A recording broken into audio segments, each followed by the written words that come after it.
Shaina ini juga semakin jatuh cinta dengan Ryan Poston karena Ryan memiliki wajah yang sangat tampan.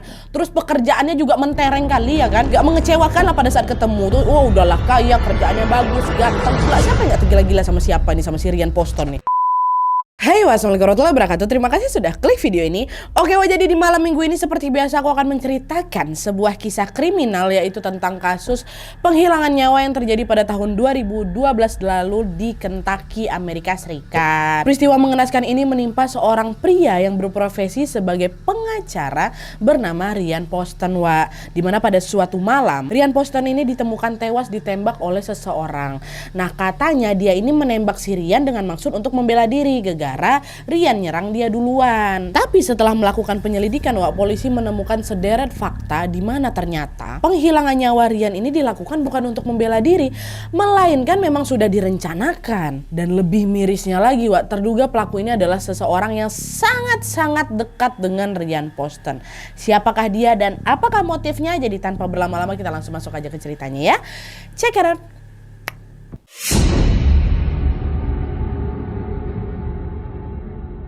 Oke, jadi Ryan Carter Poston atau yang lebih dikenal dengan nama Ryan Poston ini lahir pada tanggal 30 Desember tahun 1982 di sebuah kota yang bernama Fort Mitchell, Kentucky. Ibunya bernama Lisa Carter dan ayahnya bernama Jay Poston. Nah, si Ryan ini merupakan anak pertama dari 4 bersaudara, di mana semua adik-adiknya perempuan, dia sendirilah laki-laki kan. Sejak kecil Ryan ini memang dikenal sebagai anak yang sangat cerdas, dia rajin, suka belajar, ganteng pula dia ya kan. Dan pada saat dia duduk di bangku SMA, Ryan pun bersekolah di salah satu sekolah paling bergengsi di kotanya, yaitu Blessed Sacrament School ya. Tapi meskipun sudah menjadi murid di sekolah terbaik nih ya, ternyata Ryan remaja ini juga belum merasa puas. Dia pun mengikuti lagi banyak kegiatan sampai akhirnya dia terpilih menjadi peserta pertukaran pelajar lintas negara. Dimana pada saat itu dia sempat bersekolah di International School Manila yang ada di Filipina dan juga School of Geneva yang ada di Swiss. Nah, setelah lulus SMA nih, Ryan pun melanjutkan pendidikannya di Indiana University dengan mengambil 3 jurusan sekaligus di waktu yang bersamaan. Hobi anak nih belajar kurasa. Tipe-tipe yang datang ujian dia paling senang kali. Ryan kayak gitu tuh kurasa. Waktu itu Ryan diketahui mengambil jurusan sejarah, geografi dan juga ilmu politik. Udah kuliah 3 jurusan di waktu yang sama nih ya. Ternyata Ryan juga masih belum merasa puas. Ambisi kali dia ini pokoknya. Setelah lulus kuliah, Ryan berkeinginan untuk menjadi seorang pengacara sehingga dia memutuskan untuk berkuliah S2 di Northern Kentucky University. Diambilnya lah itu baru jurusan hukum. Nah, setelah lulus kuliah S2, Ryan pun kemudian langsung memulai karirnya sebagai seorang pengacara ganteng di kota tetangganya. Bukan kota tetangganya, kota tetangga maksud aku, yaitu di Cincinnati, Ohio. Jadi nggak di Kentucky tempat di sekolah, di Cincinnati inilah. Nah, setelah menjadi pengacara, ternyata Ryan pun menjadi sangat-sangat sibuk bekerja. Di sela-sela kesibukannya tersebut, dia pun mulai kepikiran nih buat cari seorang teman wanita. Masa aku kerja terus ya? Kayaknya aku harus mencari pasangan lah ini biar hidupku nggak gini-gini aja, kata si Ryan. Sehingga pada saat si Ryan ini mulai bermain sosial media Facebook dan berteman dengan beberapa orang di sanalah dia ketemu cewek ini Pas dia lagi seru-serunya main di Facebook, Ryan pun dibuat tertarik lah dengan foto salah satu teman Facebooknya yang bernama Shaina Hubers ya. Waktu itu Ryan terpikir, siapa nih kok cantik kali, aku ajak kenalan lah yuk, kata dia gitu kan. Ya udah, Ryan pun akhirnya mengirimkan sebuah pesan ke Facebooknya Shaina Hubers ini dan mengajaknya berkenalan. Dan tanpa diduga-duga ternyata si Shaina pun merespon pesan dari si Ryan. Nah, setelah ngobrol nih via chat, akhirnya Ryan pun tahu kalau si Shaina ini adalah seorang gadis muda yang pada saat itu masih berusia 19 tahun. Sedangkan Ryan sendiri udah umur berapa 28 tahun. Meskipun terpaut perbedaan usia yang cukup jauh nih ya, Ryan dan Shaina ternyata merasa nyaman pula tuh ketika ngobrol satu sama lain lah kan. Dan seiring berjalannya waktu, mereka pun akhirnya menjalin hubungan sebagai sepasang kekasih. By the way, di sini tuh mereka pacaran masih online belum ketemu. Nah, terus selang beberapa saat kemudian, tepatnya pada tanggal 8 April tahun 2011, Ryan pun memutuskan untuk menemui pasangannya ini si Shaina secara langsung pada saat merayakan ulang tahun Shaina yang ke-20 tahun. Nah, terus setelah ketemu Shaina face to face nih kan, Ryan pun menjadi semakin jatuh cinta lagi sama si Shaina. Karena ternyata Shaina ini aslinya jauh kali lebih cantik daripada di foto. Cantik kali pacar aku secara langsung rupanya ya. Alah. Nah, Shaina pun juga merasakan hal yang sama, Wak.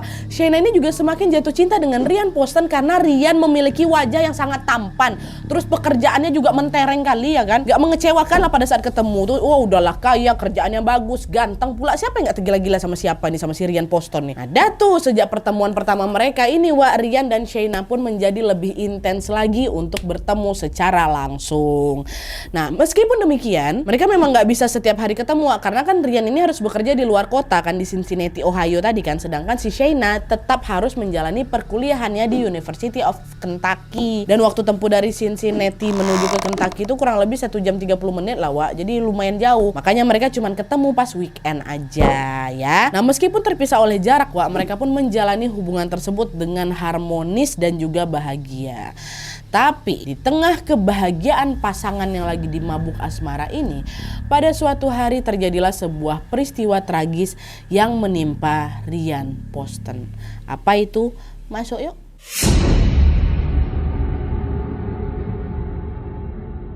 Nah, jadi Wak, ceritanya pada tanggal 12 Oktober tahun 2012, setelah berpacaran selama setahunan lebih, Wak, Ryan ini akhirnya mengajak Shaina untuk bermain ke rumah orang tuanya Ryan. Sayang, kamu mau nggak main ke rumah orang tuaku? Ah, serius? Boleh. Aku juga pengen ketemu sama orang tua kamu, sayang, kata si Shaina. Kadang pada saat itu Shaina berpikir kalau hubungan mereka ini udah makin serius lagi nih, karena biasanya selama 1 tahun pacaran tuh Ryan nggak pernah ngajak dia kenalan ke rumah mama bapaknya. Ah, baru kali inilah, jangan-jangan dia mau melamar aku, kayak gitulah pokoknya. Nah, singkat cerita, mereka berdua pun pergilah ke rumah orang tuanya Ryan di kota Fort Mitchell ini. Sesampainya di sana, Shaina pun mendapatkan sambutan hangat dari kedua orang tuanya Ryan, Wak. Mereka saling ngobrol satu sama lain, ketawa-ketawa, hingga akhirnya udah malam nih. Ryan ini mau nganterin si Shaina pulang. Tapi pada saat itu si Shaina nggak mau balik. Dia bilang, sayang boleh nggak aku main ke rumah kamu aja? Maksudnya yang di Cincinnati. Susah kali pun nama kotanya. Di kota Cincinnati itu aja, kata dia.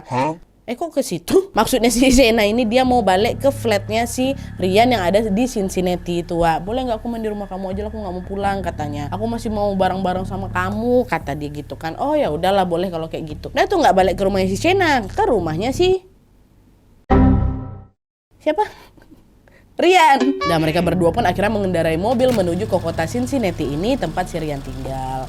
Tidak lama kemudian mereka pun sampailah di tujuan.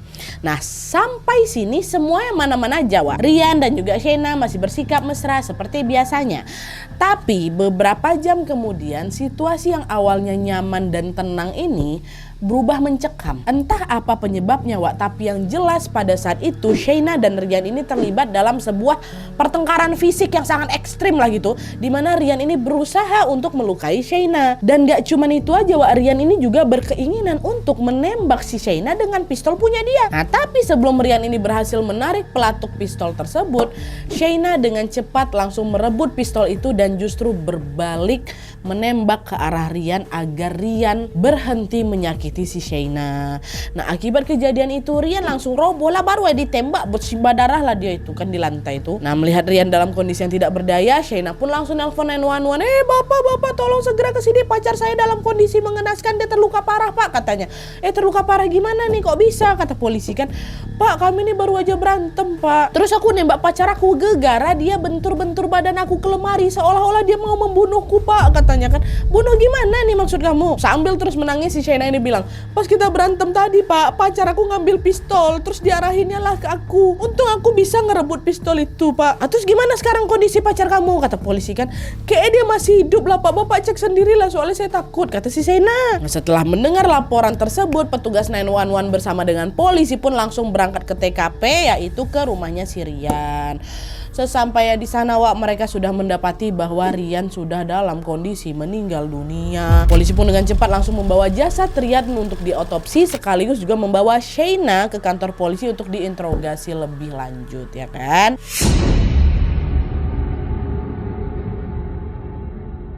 Nah, hal pertama yang ditanyakan polisi kepada Shaina adalah tentu tentang kronologi kejadian dong. Tapi semakin si Shaina ini menjelaskan kesaksiannya, polisi ini malah semakin menemukan ada banyak kejanggalan dari omongan dia tuh. Macam yang udah aku bilang tadi, ketika si Shaina nelpon 911, dia kan bilang kalau apa? Dia ngerebut pistol dari tangannya si Rian ya kan? Itu di telepon. Nah, pas diinterogasi polisi, Shaina ini justru mengatakan bahwa saya sendirilah yang mengambil pistol itu dari atas meja. Lalu Shaina menembak Rian yang pada saat itu sedang memukuli dirinya. Itu kata dia. Dari keterangan itu kan berarti Shaina sendiri yang ngambil pistol kan. Which is Shaina nggak ngerebut dari tangannya si Rian ini. Berarti apa? Rian nggak mau nembak si Shaina. Dia ngambil pistol tuh sendiri kok. Itu kejanggalan awal tuh. Kejanggalan berikutnya adalah polisi ini ternyata tidak menemukan bekas luka serius di tubuhnya si Shaina. Tadi dia bilang di 911 kalau Rian ini membentur-benturkan tubuh aku ke lemari pak katanya kan. Tapi faktanya polisi tidak menemukan bekas luka apapun di tubuhnya si Shaina. Nggak ada, memar dikit pun nggak ada. Ada memang satu luka di tangannya pun di tangannya tapi lukanya kecil kali. Nengok itu polisi langsung nanya lah sama si Shaina kan, loh katanya kalian sempat berantem hebat sampai si Rian ini nyelakain kamu, lukanya cuma segini. Iya pak, soalnya aku tadi membela diri kata dia kan. Disinilah polisi langsung mencium bau-bau kebohongan bahwa pertengkaran ekstrim yang diklaim sama si Shaina tuh nggak betul. Nggak ada, kami tengok luka dekat badannya, ke tangan yang kecil itulah lebam-lebam, nggak ada, merah nggak ada gitu loh. Nah lanjut lagi ke kejanggalan ketiga ya. Ketika proses interogasi itu berlangsung, ada momen dimana Shaina ini kedapatan lagi nyanyi-nyanyi gitu terus dia sambil nari-nari gitu di ruang interogasi. Tengoklah.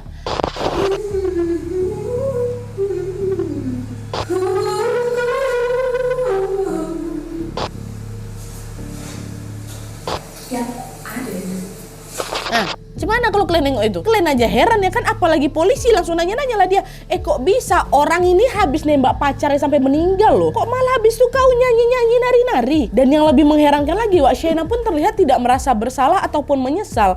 Ekspresi wajahnya itu justru terlihat ya santai-santai aja. Kejanggalan keempat, Shaina ini berkali-kali kedapatan mempertanyakan pertanyaan yang sangat aneh. Jadi waktu itu si Shaina ini tiba-tiba bergumam ke dirinya sendiri. Dia bilang apa? Kalau misalnya nanti aku di penjara, kira-kira masih ada nggak ya laki-laki yang mau sama aku? Itu katanya. Hal itu jelas membuat polisi terheran-heran kan. Jangankan menyesali perbuatannya, dia aja malah udah langsung kepikiran punya pacar baru habis pacarnya mati dia tembak tuh. Dan gak cuman itu aja polisi juga mendapati fakta bahwa barang-barang di rumahnya Rian ini masih dalam kondisi rapi. Seolah-olah tidak ada pertengkaran serius yang terjadi di rumah tuh. Katanya ngeri kali berantem. Ini rapi rumah nih, apa yang jatuhnya ada loh. Dan di saat yang bersamaan polisi juga menerima hasil otopsi bahwa Rian ini diberondong tembakan pistol sebanyak 6 kali. 6 kali loh Di sini polisi semakin berpikiran kalau memang ada sesuatu yang nggak beres dari si Shaina. Kalau memang kau mau membela dirimu, kenapa harus kau tembak Rian sampai 6 kali? Padahal cukup kau tembak sekali aja, Rian tuh pasti lumpuh kan, pasti udah nggak berdaya kan. Ini 6 kali loh, ini kayak tembakan orang sakit hati nih. Nah meskipun ada banyak sekali kejanggalan-kejanggalan tentang perilaku dan juga keterangannya Shaina, di sini tuh polisi masih belum mau gegabah ngambil kesimpulan nih. Masih mereka simpan aja semua itu, karena mereka masih terus ingin menggali informasi dari beberapa teman dekatnya Rian, karena kan waktu saat kejadian kan mereka cuma berdua, nggak ada saksi lain kan nih ya. Makanya polisi berusaha untuk mencari informasi lebih lanjut lagi ke teman-teman dekatnya korban. Sampai pada akhirnya polisi pun mendapatkan informasi penting terkait latar belakangnya Shaina yang ternyata sangat-sangat bad. Very bad, sangat buruk. Dan selain itu polisi juga mendapati fakta bahwa hubungan Shaina sama Rian ini udah lama nggak baik-baik saja Mereka sudah sering bertengkar jauh sebelum tragedi mengenaskan ini terjadi rupanya. Dari kesaksian orang-orang terdekatnya Rian inilah polisi pun akhirnya mendapatkan sebuah titik terang dari kasus ini. Masuk ya Allah.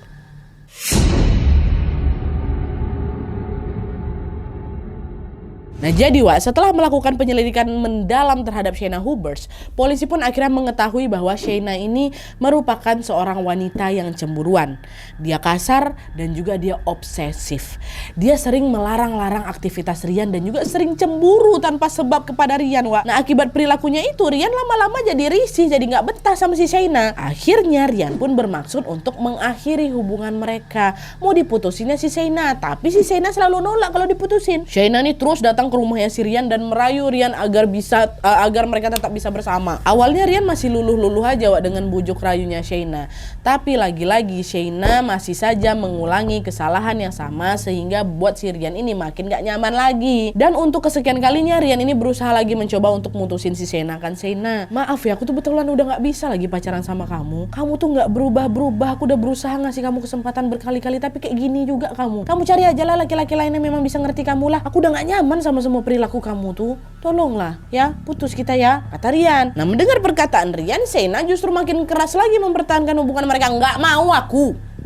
Apapun yang terjadi, aku nggak mau putus sama kau Rian. Alhasil hubungan mereka pun bisa dibilang macam gantung gitu loh Wak. Dibilang putus, dibilang nggak putus juga enggak gitu loh. Dan hal itu terus berlanjut hingga pada bulan April 2012, Shaina ini pun masih sering saja muncul di rumahnya Rian secara tiba-tiba. Awalnya dia kasih tahu memang, tapi sekarang main datangnya dia. Makin nggak nyaman lah si Rian kayak gitu kan. Nah, karena udah makin muak nih dengan sikapnya si Shaina, Rian pun curhatlah ke sepupunya dan minta si sepupunya ini untuk mengusir si Shaina dari rumah gitu. Bro, tolonglah bro, ganggu aja dia dekat rumah aku nih, usir lah dia gitu kan. Tapi waktu itu sepupunya bilang, udahlah Yan, biarin aja, nanti juga dia capek sendiri katanya. Nah, waktu itu si Rian ini masih mau nurutin nasihat sepupunya Wak, dan membiarkan Shaina mengunjungi rumahnya meski mereka sudah tidak bersama lagi. Nah, di sini karena Rian merasa dia sudah memutuskan Shaina, maka jelas si Rian tuh merasa bahwa oh ya sudah, kita nggak ada hubungan apa-apa lagi nih, aku udah mutusin kau ya, terserah kau mau terima apa enggak, yang penting aku udah nggak mau sama kau. Makanya Rian pun akhirnya apa, mencoba untuk ya udah aku berarti bisa buka hubungan dengan cewek lain nih. Dia dekatilah cewek lain Wak, namanya Audrey Bolt. Nah, Audrey Bolt juga bukan cewek sembarangan loh Wak. Dia tuh mantan Miss Ohio tahun 2012. Tuh kalian udah pintar, cantik pula dia ya kan. Rian pertama kali kenal sama si Audrey melalui sosial media Facebook juga Wak. Nah, pada saat itu Rian berpikir ya udahlah, biarlah kalau misalnya Shaina masih sering main kesini, yang jelas hubungan kami udah berakhir, aku udah mutusin dia, udah selesai nih hubungan kita. Berarti aku nggak apa-apa lah kalau misalnya aku deketin si Audrey gitu, kata si Rian. Nah, di sisi lain Wak, Shaina Hubbard justru makin panas lagi nih dia ketika dia tahu kalau Rian ngedekatin cewek lain. Ceweknya nggak sembarang pula tuh, makin terasa tersaingi kan. Kemarin Rian masih sendiri aja, sekarang Rian sama perempuan lain kayak gitu. Perilaku obsesif Shaina inilah justru semakin menjadi-jadi lagi, dimana dia semakin sering lagi mendatangi rumahnya Rian sambil memohon-mohon bersujud supaya Rian ini terus mau balik sama dia. Tapi di sini Rian udah muntap Wak, nggak mau lagi, dia nggak mau lagi peduliin si Shaina nih. Rian malah semakin fokus lagi menjalani PDKT-nya sama si Audrey Bolt. Audrey Bolt pun menyambut si Rian dengan baik Wak. Ketika mendapatkan penolakan terus-menerus dan Rian ini pun kayak udah serius sekali sama si Audrey, makin panas lagi kan si Shaina kan. Makin udah nggak bisa kekontrol lagi lah itu emosinya. Selain cemburu, kedekatan Rian dengan wanita lain itu juga membuat Shaina merasa jadi dendam sama Rian Wak. Shaina merasa kalau kenapa kau campakkan aku gitu loh. Dan hal itu didukung dengan kesaksian salah satu temannya Shaina, di mana 11 hari sebelum Rian ini tewas Wak, Shaina ini pernah curhat ke temennya. Dia bilang, kau tahu ndak, sekali aku sama Rian, aku diputusin sepihak gitu aja loh sama dia, sekarang dia lagi dekat sama cewek lain. Lama-lama aku bunuh lah anak tuh. Itu katanya, sempat dia ngomong kayak gitu Wak, dengar kawannya. Nah, dari situlah setelah mendapatkan fakta-fakta yang tadi ku jelaskan, polisi pun menduga bahwa Shaina ini sengaja menembak Rian Poston karena dia tidak bisa menerima kenyataan kalau dia sudah diputusin sama Rian. Jadi bukan karena kau membela diri yang dia klaim tadi, ndak. Memang niat dia mau bunuh siapa ini. Nah, dari situlah polisi pun akhirnya ditangkap si Shaina ya kan.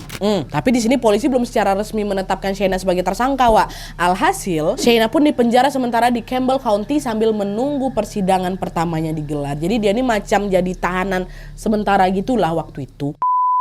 Bulan berganti bulan hingga akhirnya waktu yang ditunggu-tunggu pun tiba. Pada tanggal 26 Januari 2015, persidangan pertama Shaina Hubbard pun digelar Wak. Tapi lagi-lagi selama proses persidangan berlangsung ada banyak kali drama-drama yang menyertai di dalam persidangan ini Wak. Seperti pada sidang pertama ini Wak ya, jaksa langsung mendakwa Shaina menghilangkan nyawa Rian dengan motif pembunuhan berencana, bukan karena ingin menyelamatkan dirinya sebagaimana yang diklaim di awal kan. Nah, dakwaan tersebut didasarkan oleh apa? Oleh penemuan-penemuan polisi yang sudah aku ceritakan tadi. Tapi di sini Wak ya, dramanya Shaina ini malah menolak keras tuduhan itu Wak ya. Shaina selalu mengatakan bahwa aku ini korban KDRT. Aku KDRT kan masih pacaran. Aku ini korban kekerasan selama pacaran sama Rian. Pak Rian tuh suka nyiksa aku katanya. Tapi omongan dia langsung terbantahkan Wak sama kesaksian dari seorang rekan satu selnya si Shayna, rekan satu sel ya, sesama napi yang bernama Cicely Miller. Menurut kesaksiannya Cicely ini Wak, selama kami sekamar Pak di sel itu, waktu si Shayna ini sedang menunggu persidangan pertama itu, waktu dia jadi tahanan sementara, Shayna ini ternyata terang-terangan mengakui bahwa aku sudah menghabisi nyawa Ryan Poston dengan sengaja. Dia bilang kayak gitu Pak. Saya sering kok denger dia ngomong, mampus kok Ryan, kan udah lama aku pengen ngabisin kau tuh, banyak kali tingkah kau, salah sendiri kau, ngapa kau putusin aku, itu katanya Pak. Ini kata Cicely Wak, ndak lah mampus kata dia ya, pakai damn it, kayak gitulah mungkin kan. Tapi ada memang dia bilang mampus kok aku habisin nyawamu kayak gitu. Dan karena hal itulah Wak, si Cicely ini pun akhirnya memutuskan untuk menjadi saksi yang memihak kepada Ryan karena dia kasihan sama keluarganya Ryan Wak. Udah dikasih kesaksian kayak gitu, di sisi lain si Shayna ini tetap kekeh mengatakan bahwa saya tidak bersalah Pak ya. Enggak, saya nggak salah. Tapi jaksa di sini nggak peduli lagi sama pembelaannya si Shayna Wak. Dan juga berdasarkan bukti-bukti yang sudah dikantongi di pengadilan tersebut, Shayna Hubers pun dengan gampangnya langsung divonis bersalah atas pembunuhan berencana kepada Ryan Poston dengan motif asmara, which is cemburu sekaligus juga nggak terima diputusin. Nah kayak gitulah. Pada saat itu Shayna pun langsung dijatuhi hukuman selama 40 tahun kurungan penjara. Tapi di sini ada kendalanya pula Wak. Pas baru menjalani hukumannya selama 1 tahun, vonis terhadap si Shayna ini pun tiba-tiba dibatalin sama pengadilan negeri bagian Kentucky itu. Vonisnya ya. Kenapa? Karena ternyata salah seorang hakim yang terlibat dalam mengadili kasusnya Shayna ini ternyata melakukan sebuah pelanggaran hukum. Dan ketika menjatuhi hukuman pada Shayna, pada saat itu dia sendiri pun sedang si hakim ini pun masih berstatus sebagai narapidana. Entah gimana bisa kecolongan waktu itu pengadilan menunjuk dia sebagai hakim Wak. Gara dia masih berstatus sebagai narapidana, akhirnya inilah yang membuat hukuman yang dijatuhkan kepada Shayna yang 40 tahun tadi jadi nggak sah. Hal ini dikarenakan negara bagian Kentucky melarang keras seorang narapidana untuk terlibat sebagai penegak hukum. Kecolongan lah mungkin mereka pada saat itu. Nah singkat cerita akhirnya apa? Shayna Hubers ini pun dijadwalkan untuk melakukan sidang ulang lagi kan. Nah mengetahui kalau dia akan disidang ulang nih, Shayna jadi ngerasa senang tuh. Ais, bagus, ini kesempatan aku supaya aku bisa lepas dari segala tuduhan nih, kata si Shayna kan. Dan karena tidak ingin menyia-nyiakan kesempatan Wak, Shayna pun langsung bergerak cepat dengan menunjuk tim kuasa hukum yang baru. Saat itu dia meminta kuasa hukumnya untuk menyusun strategi supaya dia tidak divonis bersalah Wak. Tapi di situ tim kuasa hukumnya mencoba langsung menyadarkan dia, "Hey Shayna Hubers, nggak bisa Mbak, mohon maaf ya." Padahal ini kuasa hukumnya ya, nggak bisa, mohon maaf. Bukti-bukti yang didapati polisi udah lengkap semua ya, udah banyak. Tapi di sini yang bisa kami bantu gini aja lah. Kami bisa membantumu untuk mendapatkan pengurangan masa hukuman aja ya. Katanya, ya udahlah nggak apa-apa lah, terserah. Yang penting aku nggak mau di penjara 40 tahun lama kali. Kurangin lah dikit, kata si Shayna. Nah dah tuh akhirnya tim kuasa hukumnya pun mulai menyusun strategi baru nih Wak supaya hukuman si kliennya ini dikurangi.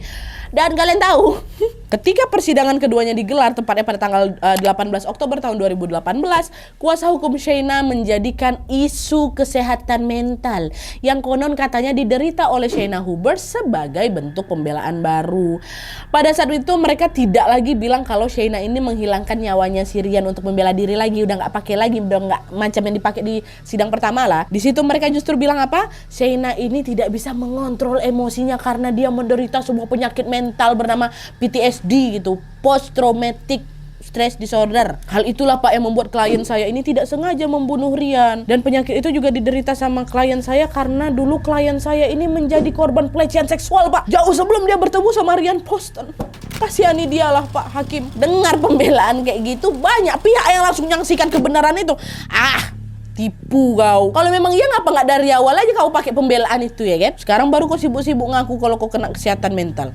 Banyak lawak pihak yang beranggapan bahwa pembelaan itu hanyalah akal-akalan si Shayna aja supaya yaitu hukumannya dikurangi. Nah mendapati keanehan dari pembelaan itu, para hakim dan jaksa pada sidang kedua tersebut justru malah sudah mencium ketidakberesan si Shayna Hubers dan juga tim kuasa hukumnya. Pada saat itu pengadilan Kentucky langsung berpikir, nggak betul ini.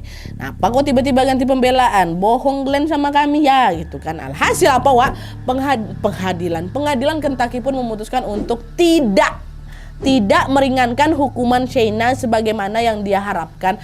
Malah mereka justru menambah masa hukuman Shayna dari 40 tahun menjadi hukuman penjara seumur hidup. Nggak boleh keluar-keluar kok dari kamar mandi pula dari penjara itu. Sampai mati kok dalam penjara tuh. Rasa itulah kok. Jadi itu dia Wak, kisah tentang tindakan kriminal penghilangan nyawa yang menimpa seorang pria ganteng bernama Ryan Poston. Kasian kali Wak ya, gara-gara cewek nih ha, gara-gara salah menunjuk pasangan, rusak udah masa depannya si Ryan ini. Ya Allah, kalian tau lah dari kecil dia udah sekolah betul-betul, dapat pekerjaan bagus, dia juga nggak macam-macam ya kan, gara-gara perempuan hilang nyawa dia. Yalah. Oke Wak, gimana menurut kalian soal cerita ini? Tulis sebuah di kolom komentar di bawah ya. Oke, jadi sekian dulu videonya. Terima kasih banyak yang sudah menonton. Kalau kalian suka video ini, klik like-nya. Jangan lupa komen di bawah untuk ide dan saran-saran untuk video selanjutnya. Jangan lupa nyalain notifikasinya supaya kalian tahu kalau aku upload video baru. And as always, jangan lupa untuk klik tombol subscribe supaya kalian sama-sama tahu informasi menarik dan menegangkan dari channel aku. See you next video, Wak. Bye.